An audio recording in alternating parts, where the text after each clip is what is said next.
Hey, what's up guys? OJ here. Welcome back to another video, and not necessarily a new series that I'm doing, but something that I'm going to do a lot more often. I have my huge RPG news series that I've already done on this channel, and I think that you guys like that a lot. And recently in a live stream, we were talking about different discussions and RPGs and classic stuff, and I want to bring in a lot more of the regular viewers of my edited videos into that discussion. So in these videos of the RPG news series that I'm doing, or the RPG series that I'm doing, I'm definitely going to be asking for your ideas, what games you want me to talk about next, and different types of ideas and discussions surrounding classic RPGs, new RPGs, future RPGs, JRPGs, regular RPGs, Mass Effect, doesn't matter. If I'm into it, I'll definitely respond and we can talk about it when it comes to various different things, what you want to see from the next one, what's going to be happening. So I'm very excited to kind of dive into this topic again. And today we're going to be diving into a discussion that I had recently with the live stream and Xenoblade Chronicles 3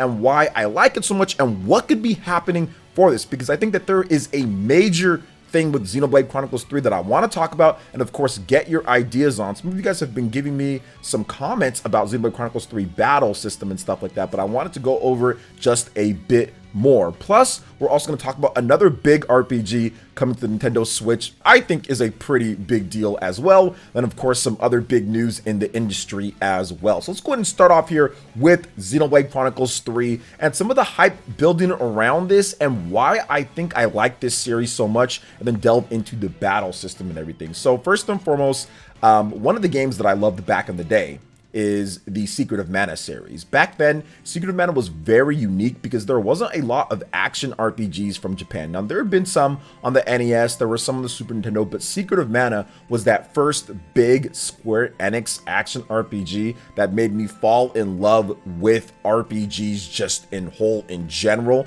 And it was even crazier because you could play it with your brother or your friend or your sister or whatever the case is. It was awesome. If you had a multi-tap, you can play up to 3 players, and if you didn't, that's fine. You can still play 2 players right there. You can pick between these 3 characters, and it was absolutely incredible. It was whimsical, it was fun, it was bright, it was vibrant, it had a great battle system, it had a bunch of items, it had a bunch of locations, it had great graphics. Secret of Mana was the antithesis. It was the epitome of action RPGs, in my opinion, on the 16-bit era, or in the 16-bit era, and I absolutely love it.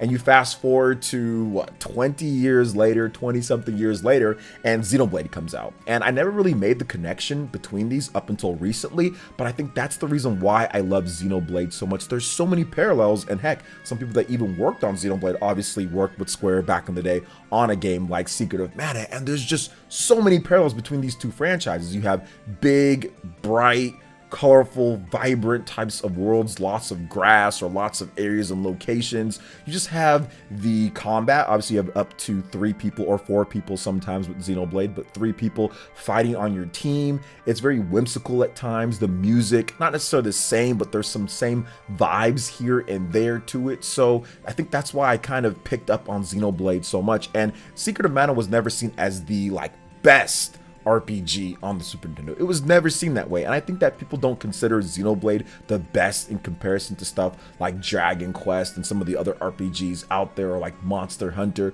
but Xenoblade still has that special niche of people that absolutely love it, just like Secret of Mana had back on the Super Nintendo. So I think there's also that connection too with the game. So for me, everything about Secret of Mana, now leading all the way up to Xenoblade Chronicles, it's just there. But now heading into Xenoblade Chronicles 3, I think that what makes this game super exciting is the fact that they haven't shown the battle system at all. Like, the fact that there isn't anything shown on the battle system makes me more intrigued and more excited than if they showed off something already, because I think that this game with Xenoblade Chronicles 3, I've heard a lot of you guys talk about how they need to change the battle system. It needs to not have auto battle, it needs to not do this and do that. But if you look at every single Xenoblade game, I think that what they're trying to do is they're trying to strive not to be like Tales, right? Because if you just make it into Tales or Kingdom Hearts, we just have another Japanese RPG where you're just hacking away at enemies, and then something happens. You can pull off a super, or you can pull off something else, and then that's that. Xenoblade came in and said, hey, we're going to take some elements from this RPG, from turn-based, from MMO, all these different styles. We're going to mash them together, then give it our own style, like with the whole palette, you know, that you have, the blade that you have to pick between the different arts and kind of activate them at certain times. And you have the timing with the button presses, kind of like the sequential button presses with it. So there was a lot of unique elements and kind of different things all thrown into the mix, obviously with their own unique style and their story and the storytelling. It was great to see something like that. It really was an innovative and unique system. And in every single time they've released the new Xenoblade game, while there's been similarities, the main hook, draw, or gimmick has been different. Now, auto battling has been part of the Xenoblade series since day one, and I think that this new game might have that option or will have that option, but I also think that there's going to be an option for people just wanting to play the game normally by doing button presses and maybe having some automated things that happen with the game, or vice versa. That's the reason why they didn't show the battle system. I think the battle system is going to be something unique, new, and different in Xenoblade Chronicles 3, and it's going to get a lot more people excited to get into this game than before, just because it's going to appease some of the people that love what we've already seen with the Xenoblade franchise, but then also branch off and kind of get some new people that maybe didn't like what they saw before with the combat and add in some new elements to get them excited about it. We see how the game looks graphically, how the game is going to be with the music from what they showed from the trailer, the voice acting, everything in this game is so high quality and good, and I think that this is the biggest and brightest staff and best budget that they've had, the best development atmosphere, and the platform that they're launching on. This is the opportunity to really get Xenoblade, especially with the Legend of Zelda Breath of the Wild 2 delay. This is the opportunity that Monolith Soft, that this franchise needed to really break past all the previous sales records and conventions for it.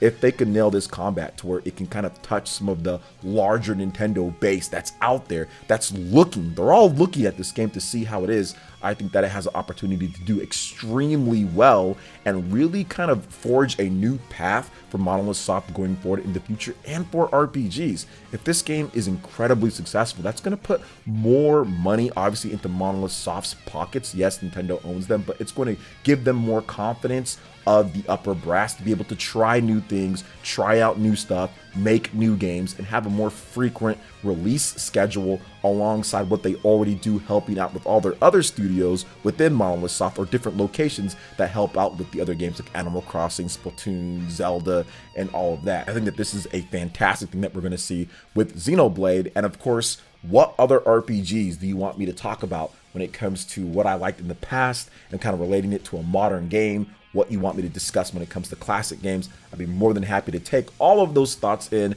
Drop a comment below. But I do want to move into the next thing here about a big game, about a big RPG kinda that's coming to the Nintendo Switch here with the next bit of news, and that is Azure Striker Gunvolt 3. This is the Azure Striker Gunvolt series. It's like a little bit of mix of Mega Man with some more RPG elements. It's really good. I love the Azure Striker Gunvolt series. And now we have the launch date, new trailer, gameplay details as well. So Azure Striker Gunvolt 3 will launch for the Nintendo Switch via the Nintendo eShop on July 28th for $29.99, developer Inti Creates announced. A physical edition will also be available via limited run games. I'm going to be picking that one up myself as well. And of course, Kenji Inafune from Level 5 in Concept. He's the CCO. He's also the executive producer and action supervisor. You guys know him from Mega Man fame, also Mighty Number 9. But yeah, it's pretty cool to see what they're doing here. They went over quite a bit of different stuff. You know, obviously he was big at Capcom back in the day, but they are introducing this new Azure Striker Gunvolt 3. So at the online event, New Games Plus Expo on March 31st, Inti Creates proudly revealed that the highly anticipated next installment in the Gunvolt franchise, Azure Striker Gunvolt 3, will release on July 28th, 2022. Gunvolt 3 will hit the Nintendo Switch platform as a downloadable title for $29.99 with a physical version planned for the release in collaboration with Limited Run Games. Now here's a little bit more information about the game, and it looks very impressive 2D pixel like art, sprite base. It looks like a really dope blend of some of the modern techniques along with the old school style of what you'd expect in like a Mega Man X game, which is really awesome. Now, the Gunvolt series began back in 2014 with the digital exclusive 3DS game Azure Striker Gunvolt. In 2016, Azure Striker Gunvolt 2 continued the story of the hero Gunvolt along his rival Copen, and now in 2022, Azure Striker Gunvolt 3 finally picks up where 2 left off as an official sequel. New protagonist Kirin fights alongside Gunvolt, allowing players to switch characters on the fly, adding a new element to the series: high-speed 2D action gameplay. Familiar faces will return as Image Pulses, a new system that allows players to use characters from Gunvolt's past in combat with over 100 varieties available. Thanks to cooperating with Kenji Ifune from Level 5 Concept CCO, series executive producer / action supervisor Inti Creates has evolved Gunvolt 3's action to exceed the expectations of modern players on the Nintendo Switch platform. Players will be blown away by the speedy and precise action on display in Azure Striker Gunvolt 3, and I think that's what these games do best. The input latency, even back on the Nintendo 3DS and playing them, they all felt really precise and good, like you were playing a updated Mega Man X game. It just felt good to play, felt very satisfying, very fun, and that's some of the features that they talk about: satisfying swordplay meeting light speed superpowers, things like that with the game. Also, brand new songs added in as well. The music in this game is fantastic. The new double team power-ups that you have with Kirin and Gunvolt teaming up. I mean, it's pretty cool to see kind of where this franchise has went, and it's always done well enough to continue getting these new games in this type of form. So I think it's very cool that we're seeing these games still come out. They talk about the story and all sorts of stuff, so I'll have a link for you guys, description below. There's a huge write-up on all the different stuff here, but the designs in the game, how Gunvolt looks, his outfit, I mean, it's really, really, really cool. So I'm down for like the sword and gun type of play. It reminds me of Zero, which Zero is like my favorite Mega Man character of all time. So I like that they're kind of adding in more of that action element with the sword play, with the gun play in there too. So this should be really good. And like I said, it's like a 2D Mega Man style action RPG, because like you can equip and kind of level up different stuff and all that. So this is going to be really good, and it's an exclusive on the Nintendo Switch. It might come over to other platforms, but I think that they're going to do well enough to where obviously Switch will be very profitable for them, because people do love the Gunvolt series. So what are your thoughts on Azure Striker Gunvolt 3 launching on July 28th? Let me know in the comment section below. All right, and moving on to the final topic here, guys, we do have a E3 bad news, because E3 2022 has been canceled in both types of forms, not just physical, but also digital experience as well. So E3 will not be held in 2022, the Entertainment Software Association announced, or ESA for short. The company previously announced that E3 2022 would be a digital-only event due to the ongoing health risks surrounding COVID-19. Now, E3 will not be held entirely. Quote, "Instead, we will devote all our energy and resources to delivering a revitalized physical and digital E3 experience next summer," the Entertainment Software Association said. "Whether enjoyed from the show floor or your favorite devices, the 2023 showcase will bring the community, media, and industry back together in an all-new format and interactive experience. A date for E3 2023 has not yet been announced." So I think that it's weird because of like the health stuff that they're talking about, because there are all sorts of sporting events that have hundreds of thousands of people in there. Like the NFL, they still have all their sporting events. Like if you look at the NBA, people are inside of arenas. If you look at a lot of the stuff, they're dropping a lot of the restrictions that people had, because there's been advancements when it comes to the vaccines and boosters and stuff like that, and wearing a mask, whatever the case is, and people have been able to protect themselves even against other people that don't want to protect themselves at the same time. But I understand some of the health concerns and all of that, but everybody else is still having events and still doing things. So I don't get why they had to cancel the physical show. Like, I really don't understand that, considering in Los Angeles, people are packing into Staples Center, or now it's called like the Crypto Center or Crypt.com or whatever it is. They're packing into that place and watching the Lakers lose, get destroyed. So, I mean, I don't understand why you couldn't have E3 in this same type of fashion, but hey, it is what it is at this point. And unfortunately, there won't be an E3. However, this does not mean that Nintendo won't be having a press conference, or won't be having more like their E3 Nintendo Direct, I think that that's still going to go on. I think that Treehouse is still going to go on. There's still going to be great games being announced, great RPGs. They're going to give us looks at stuff like Xenoblade. I think they're going to give us looks at Fire Emblem Warriors 3 Hopes. We're still going to get all that good classic stuff that we're used to when it comes to Nintendo, because this is exactly the reason why Nintendo made the Nintendo Direct, just in case they can get information directly to you without the need of E3, without the need of this, without the need of a physical location. They can get it to you anytime that they want to get that information to you, as long as you have an internet connection and you're good. So I think that this is the reason why. So I'm seeing people saying that E3 for Nintendo is going to be canceled. Absolutely not. E3 tags onto what Nintendo does,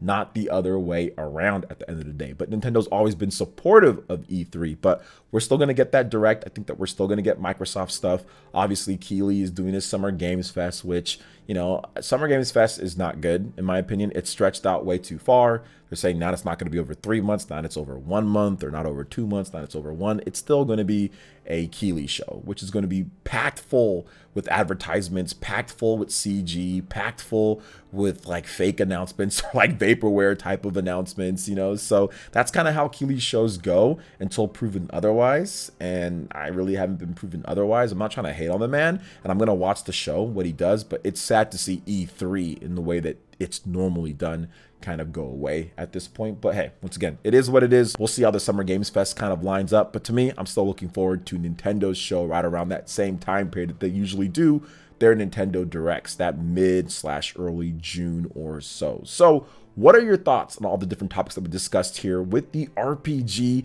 news and some of the new games coming, and some of the thoughts on the old school games that relate to the new school games? Do you want to hear me talk more about stuff like this?